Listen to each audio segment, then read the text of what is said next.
Hi, I'm Shannon Cyr, and I'm the relationship coach for men. So I have a client who I'm going to refer to as James, and he called me today and said that he had just opened the door for a difficult conversation, with his wife about their marriage. He said that he sent a text because they've never really been able to communicate very much, especially in person. And then, every time he tries, it just really doesn't go well. So he thought that that might be a way to kind of go about it. So he told her that he wasn't happy and that he really just wants more. He said, I think there's more out there and that we both really deserve to be happy. And so he asked her if she was happy and if she thinks that the marriage is salvageable.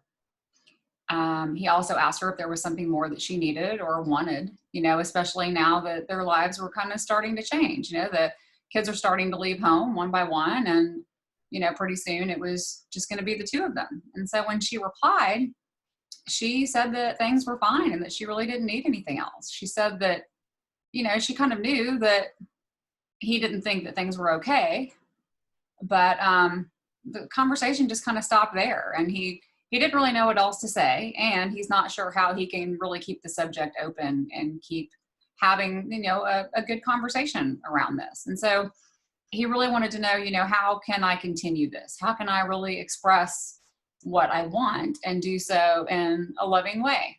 How can he continue the conversation with her so when he decides to leave the marriage, it will be less hurtful? That was one of his biggest concerns, and how can he explain that he thinks he would be happier alone or to be able to explore other options? And so there's a lot of things wrapped up in this conversation that he and I had. And I want to point out a couple of the things, that he mentioned that I really like about his approach. So he said that he really wants to be loving and kind, and he absolutely can do that. And so no one really tells us this. It always seems like it's so much easier to walk away in anger and wait to be just really pissed off, before you leave. And so you can do it that way. And a lot of people do, but that does a lot of damage, and it doesn't really have to be that way. The other thing about his approach that I like is that he's kind of trying to lead the way and kind of bring her along on the journey. Kind of like he's leaving her breadcrumbs, so to speak, about having these conversations and about, kind of where he is right now with the state of their relationship. So you can think of this like a continuum that relates to where you are in your marriage. On one end is, number one, and then on the other is 10. So, one is like, we're definitely going to figure this out. We're going to make this feel good. And even though it doesn't feel great right now, we're still going to work on the marriage, right? And then 10 would be pretty much the opposite of that. 10 would be like, I know my answer is to leave, right? And so right now, James is closer to a 10 on the end of the continuum because he wants to know how to continue the conversation. So when he decides to leave, it will be less hurtful for her. And so now that's a very different discussion than if you're in a place of, wanting to see if there's a way to save it, right? So here's the situation. So her reaction really was, I'm fine with fine. She knows he's unhappy. She said she could tell, but that she didn't really want to address it. She didn't continue the conversation and didn't have much else to say. She really doesn't want the answer. She knows he's not fine with fine because he said so. And so there's a big disconnect there. So, how can he continue the conversation, right? The best way for him to do that is to continue to engage with more questions. Keep asking questions. What that's going to do is really bring to light where the disconnects are so you can gather more information. So you can, figure out if you can create a different kind of relationship together or realize that you really want very different things. Either of those things are good to know, right? So here are some ideas for some questions that you can use to keep the conversation going. Things like, how do you want to feel in our marriage?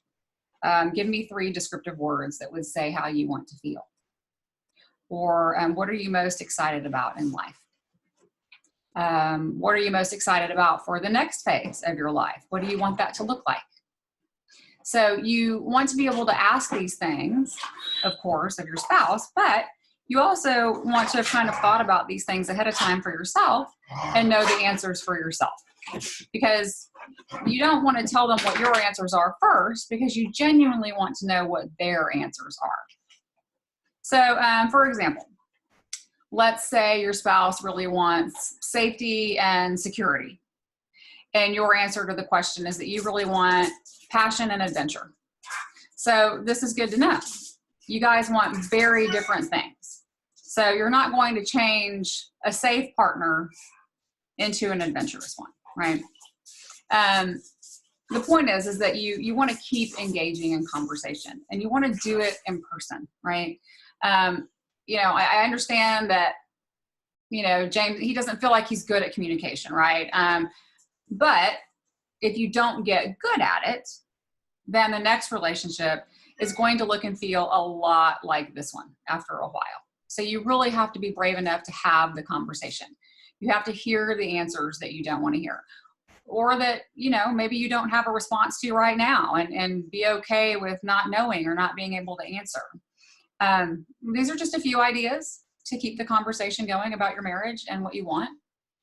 If you want to find more ways to keep the conversation going and find out if you can create a relationship that feels good again, or if it's time to release it as lovingly as possible, I invite you to schedule a complimentary session with me. All my best.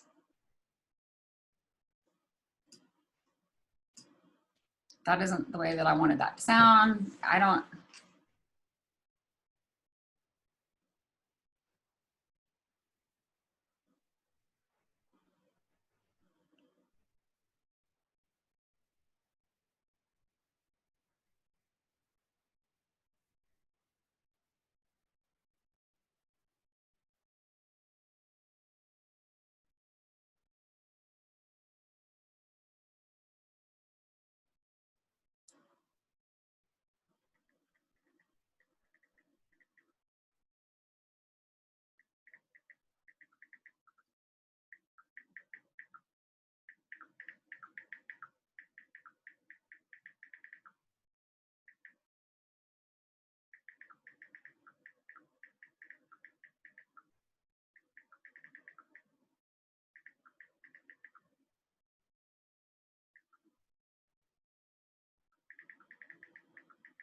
So, the idea is that you really just want to keep engaging in conversation, but you really want to do it in person. I understand that in this example, he really didn't feel that he was good at communication.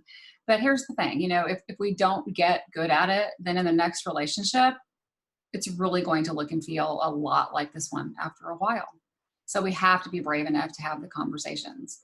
We have to hear answers that we don't want to hear, or that we don't have a response to right now, and be okay not knowing. So now these are just a few ideas, to keep the conversation going about your marriage and what you want. If you want to find out more ways to keep the conversation going and find out if you can create a relationship that feels good again, or if it's time to release it as lovingly as possible, I invite you to schedule a complimentary exploratory session with me. All my best.